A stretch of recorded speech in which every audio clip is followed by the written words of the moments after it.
Sebelumnya saya ucapkan bismillahirrahmanirrahim. Assalamualaikum warahmatullahi wabarakatuh. Halo teman-teman semua, perkenalkan nama saya Indri Septiani dengan NPM 20410400056 dari kelas BKIA dengan dosen pengampu Bapak Rahmat Purnama MSI dari mata kuliah BK Industri Organisasi. Nah, di sini saya akan menjelaskan tentang motivasi kerja. Motivasi kerja adalah dasar utama bagi suatu organisasi maupun perusahaan untuk mengembangkan karyawan agar dapat mendorong dan memicu tumbuhnya rasa semangat dan mengubah tingkah laku menjadi lebih baik. Karena untuk mewujudkan tujuan dan usaha secara bersama, sistematis, serta berencana.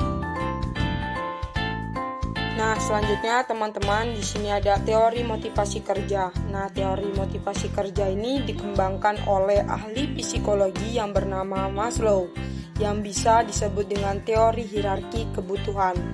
Nah, seorang karyawan pastinya membutuhkan kebutuhan sebagai seorang manusia yang bekerja pada suatu perusahaan maupun organisasi, yaitu ada 5 kebutuhannya. Yang pertama, fisiologis, yaitu dengan contoh yang berkaitan dengan tubuh dan fisik secara biologis, yaitu seperti makanan, minuman, oksigen, air, dan suhu tubuh.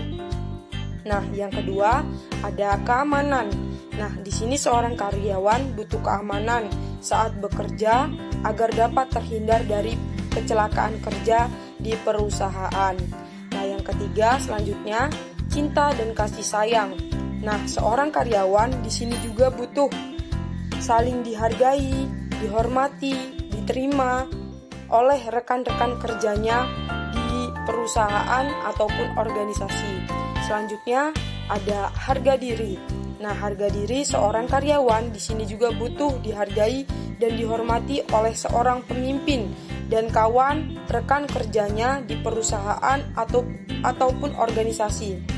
Yang kelima, yaitu yang terakhir, ada aktualisasi diri, yaitu di sini seorang karyawan pastinya berkeinginan naik jabatan.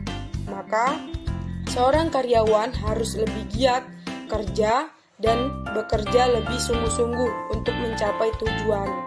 Selanjutnya di sini ada motivasi dalam perspektif Islam. Allah berfirman dalam Al-Qur'an pada surat Al-A'raf ayat 11. Sesungguhnya Allah tidak mengubah keadaan suatu kaum hingga mereka mengubah keadaan yang ada pada diri mereka.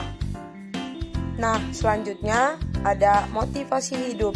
Ibrahim El-Fiqi menyebutkan seseorang memiliki motivasi dan dorongan psikologi, maka semangat dan kemampuan akan lebih besar dan pengetahuan akan lebih baik. Nah, selanjutnya apabila seorang karyawan terus mengingat motivasi tersebut akan membuat semakin terus yakin dan semangat untuk terus bekerja. Nah, selanjutnya itu ada pengaruh motivasi terhadap kinerja, yaitu yang pertama, meningkatkan komitmen dan kepuasan kerja karyawan.